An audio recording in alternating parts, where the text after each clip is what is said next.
So మనతో పాటు BJP నాయకులు రాజునేత గారు ఉన్నారు. రాజునేత గారు నమస్తే అండి. రాజునేత గారు నమస్తే సార్. అంటే ఇప్పుడు ఇక్కడ నిరుద్యోగులేమో రెండు ప్రభుత్వాలు మాకు అన్యాయం చేసినాయని చెప్తున్నారు.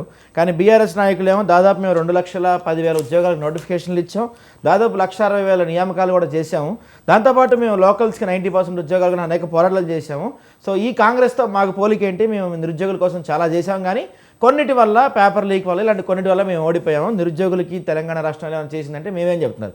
కానీ నిరుద్యోగులు మాత్రం ఇందాక మనతో మాట్లాడిన నరేష్ గారు కావచ్చు, లేకపోతే కొడంగల్ రవి గారు కావచ్చు, ఇద్దరు కావచ్చు, రెండు ప్రభుత్వాలు ఏం చేయలేదని చెప్తున్నారు. సో బీజేపీ వాయిస్లో అంటే మీరేం చెప్తారు? ఎందుకంటే ఆల్రెడీ మీరు కూడా నీట్ పేపర్ లీక్ దీంట్లో బాగా నలిగి ఉన్నారు, విద్యార్థుల పట్ల కొంత వ్యతిరేకత మీరు కూడా ఢిల్లీ స్థాయిలో చూస్తున్నారు. సో రాష్ట్ర పరిస్థితి చెప్తే ఏ విధంగా బీజేపీ స్టాండ్ ఉంది రాష్ట్రంలో?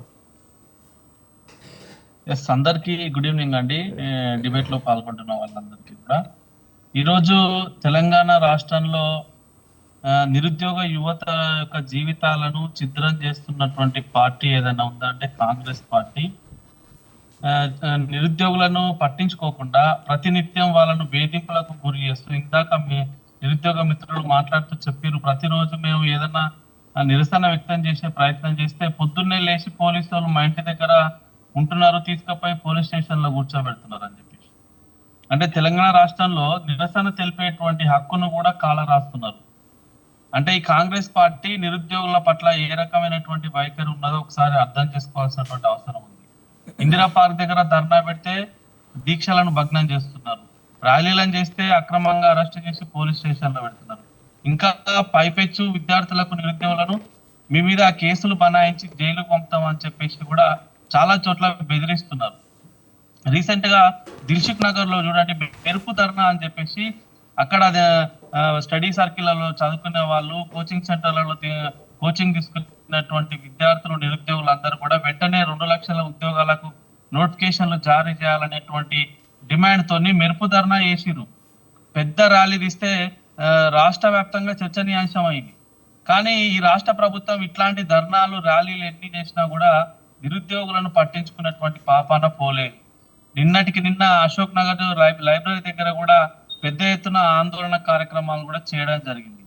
తెలంగాణ రాష్ట్రంలో 2.5 సంవత్సరాలు అయిపోయింది కాంగ్రెస్ పార్టీ వచ్చి, కానీ వీళ్ళు ఎన్నికల మేనిఫెస్టో సందర్భంగా ఇచ్చినటువంటి ఏ హామీని కూడా నిరుద్యోగ యువతకు నెరవేర్చలేదు. 2 లక్షల ఉద్యోగాలను వచ్చిన ఏడాదిలోనే భర్తీ చేస్తామని చెప్పారు. బిస్వాల్ కమిటీ చెప్పినటువంటి లెక్కల ప్రకారం 2 లక్షల ఉద్యోగాలు ఖాళీలు ఉన్నాయని చెప్తే, మొన్న ఏదో కంటి తుడుపు చర్యగా పోలీసు ఉద్యోగాలకు సంబంధించి 7,000 ఖాళీలు ఉన్నాయని చెప్పేసి ఈ నోటిఫికేషన్ జారీ చేస్తున్నామని చెప్పి కంటి తుడుపు చర్యగా ఈరోజు చేసిర్రు. 25,000 పైచీలకు ఈ రోజు తెలంగాణ రాష్ట్రంలో పోలీసు ఉద్యోగాలకు ఖాళీలు ఉంటే, ఎందుకు మీరు 7,000 ఖాళీలే ఉన్నాయని చెప్పి ఈ రోజు నిరుద్యోగులను ఎందుకు ఇట్లా ఇబ్బంది పెట్టేటువంటి ప్రయత్నం చేస్తున్నారు? డిఎస్సి నోటిఫికేషన్ ఏమైపోయింది? ఈరోజు వయోభారంతో నిరుద్యోగులందరూ కూడా మీరు ఏజ్ లిమిట్ ని పెంచేటువంటి ప్రయత్నం చేస్తున్నారు, కానీ ఉద్యోగ నోటిఫికేషన్లను ఎందుకు వేయడం లేదు? డిఎస్సి ఎక్కడ పోయింది? గ్రూప్ 1 నోటిఫికేషన్ ఎక్కడ పోయింది? గ్రూప్ 2 నోటిఫికేషన్ ఎక్కడ పోయింది? గ్రూప్ 3 ఎక్కడ పోయింది? గ్రూప్ 4 ఎక్కడ పోయింది? పంచాయతీ సెక్రటరీ నోటిఫికేషన్ ఎక్కడ పోయింది? టీచర్ జాబ్లకు నోటిఫికేషన్లు ఎక్కడ పోయినాయి?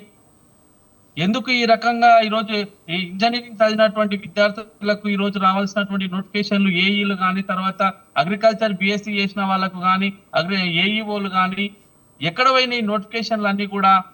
ఎందుకు ఈ రోజు ప్రభుత్వం వాటి మీద కాన్సన్ట్రేషన్ చేస్తలేదు? అంటే ఈ రోజు నిరుద్యోగ యువతను మొత్తం కూడా వాళ్ళ జీవితాలను నాశనం చేయాలనేటువంటి ఒక ఏకైక లక్ష్యంతో ఈ కాంగ్రెస్ పార్టీ ప్రభుత్వం ఉన్నది. అందుకే మీరు చూడండి సార్, ఇటీవల కాలంలో మేము నిరుద్యోగ యువతకు భరోసా ఇచ్చేటువంటి కార్యక్రమంలో భాగంగా మా శాసనసభ పక్ష నేత ఏలేటి మహేశ్వర్ రెడ్డి గారు మొన్న దిల్సుఖ్ నగర్ లో జరిగినటువంటి పెద్ద ధర్నాకు హాజరు కావడం జరిగింది. వాళ్ళకు మద్దతు ప్రకటించడం జరిగింది. మేము మీ వైపు ఉన్నాము, ఖచ్చితంగా కొట్లాడతాం, వచ్చే అసెంబ్లీ ఎన్నికల్లో కూడా ఈ రాష్ట్ర ప్రభుత్వం మీద నిరుద్యోగ యువత ఏ రకమైనటువంటి నిరసన వ్యక్తం చేస్తుందో ప్రభుత్వానికి తెలియజేసినట్టు చెప్తామని మా ఏలేటి మహేశ్వర్ రెడ్డి గారు ఇక్కడ దిల్సుఖ్ వచ్చినటువంటి ధర్నాల్లో చెప్పడం జరిగింది. గతంలో కూడా మీరు చూడండి సార్, టిఆర్ఎస్ పార్టీలో ఉన్నప్పుడు పేపర్ లీకేజ్ అయితే కొట్లాడినటువంటి పార్టీ ఈ రోజు భారతీయ జనతా పార్టీ. ఇప్పుడు కూడా మళ్ళీ ఉద్యోగాల కోసం కొట్లాడుతున్నటువంటి పార్టీ బీజేపీ పార్టీ. తెలంగాణ రాష్ట్రంలో నిరుద్యోగులను నిండా ముంచుతుంది. కాంగ్రెస్ పార్టీకి ఈ రోజు ఇంత ముందుకు ఒక మిత్రుడు చెప్పిండు, ఏ రాష్ట్రంలో అయినా ప్రభుత్వాలు కూలిపోవడానికైనా లేదా అధికారంలోకి రావడానికైనా ముఖ్య పాత్ర వహించేది విద్యార్థులు, నిరుద్యోగులే. ఈరోజు తెలంగాణ రాష్ట్రంలో అధికారికంగా టీజీపీఎస్సి వన్ టైం రిజిస్ట్రేషన్ ని అప్డేట్ చేసుకోవడం కోసం చేసిన లెక్కలను మొత్తం తీస్తే దాదాపుగా 30 లక్షల పైచీలకు కేవలం టీజీపీఎస్ లో ఎన్రోల్ చేసుకున్న వాళ్ళు ఉన్నారు. ఇంకా చెయ్యని వాళ్ళు, ఇతర డిగ్రీలు చేసిన వాళ్ళు, పీజీలు పిహెచ్డీలు చేసిన వాళ్ళు, తర్వాత ఎంబీబీఎస్ కు ప్రిపేర్ అయ్యే వాళ్ళు, తర్వాత ఇంజనీరింగ్ చేసిన వాళ్ళు చాలా మంది ఈరోజు నిరుద్యోగంతో తల్లడిల్లుతున్నారు. ఈరోజు రాష్ట్ర ప్రభుత్వానికి ఎందుకు చిత్తశుద్ధి లేదు? మీరు అనుకుంటే కేబినెట్ మీటింగ్ పెట్టి వెంటనే ఎక్కడెక్కడ ఖాళీలు ఉన్నాయో ప్రతి నెల ఈ రోజు తెలంగాణ రాష్ట్రంలో నెలాఖరుకు రిటైర్మెంట్లు జరుగుతున్నాయి కదా, ఖాళీలను ఎందుకు చూపిస్తలేరు? అంటే ఎన్నికల స్టంట్ గా మార్చుకోవడం కోసం, ఎన్నికలు వచ్చినప్పుడు నోటిఫికేషన్ లేచి మళ్ళా ఈరోజు ఓట్లు వేయించుకోవడమే లక్ష్యంగా ఈ రోజు రాష్ట్ర ప్రభుత్వం పనిచేస్తుందా? ఈరోజు ఈ సందర్భాన్ని ఆలోచన చేస్తే ఒకటి గుర్తొస్తుంది సార్. ఏంటంటే గతంలో ఒక ఆయన ఉండేటటువంటి వ్యక్తి, ఆయన ఏం చేసేది అని అంటే, ఒక నెపోలియనా ఎవరో నాకు గుర్తొస్తలేదు పేరు ఈ సందర్భంగా, ఆయన ఏం చేసేదంటే ఈరోజు ప్రజలను మొత్తం కూడా కోడి లెక్క చూపించి ఒక ఉదాహరణ చెప్తూ కోడిని తీసుకొని కోడి మీద ఉన్నటువంటి ఈకలను మొత్తం కూడా పీకేసేవాడంట.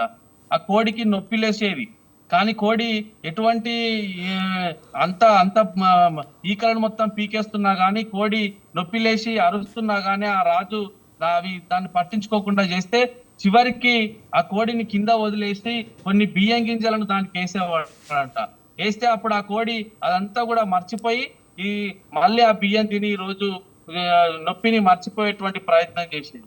అంటే ఈ రోజు రాష్ట్ర ప్రభుత్వం కూడా నిరుద్యోగులను ఇట్లా ఏమారుస్తుందేమో, నిరుద్యోగులను ఈ రోజు వాళ్ళని కావాలని లైబ్రరీలో కూర్చోబెడుతుందేమో, నిరుద్యోగులను వాళ్ళ జీవితాలను నాశనం చేస్తుందేమో అని ఈ సందర్భంగా అనిపిస్తుంది సార్. ఎందుకనంటే లైబ్రరీ దగ్గరకు పోయి ఒకసారి మనం వాళ్ళని మాట్లాడిపిస్తే వాళ్ళతోని వాళ్ళ కష్టాలు కన్నీళ్ళని చూస్తే చాలా ఇబ్బంది పడతారు. రైట్ అండి. రాజు గారు మళ్ళీ మాట్లాడదాం. ఒక్క నిమిషం.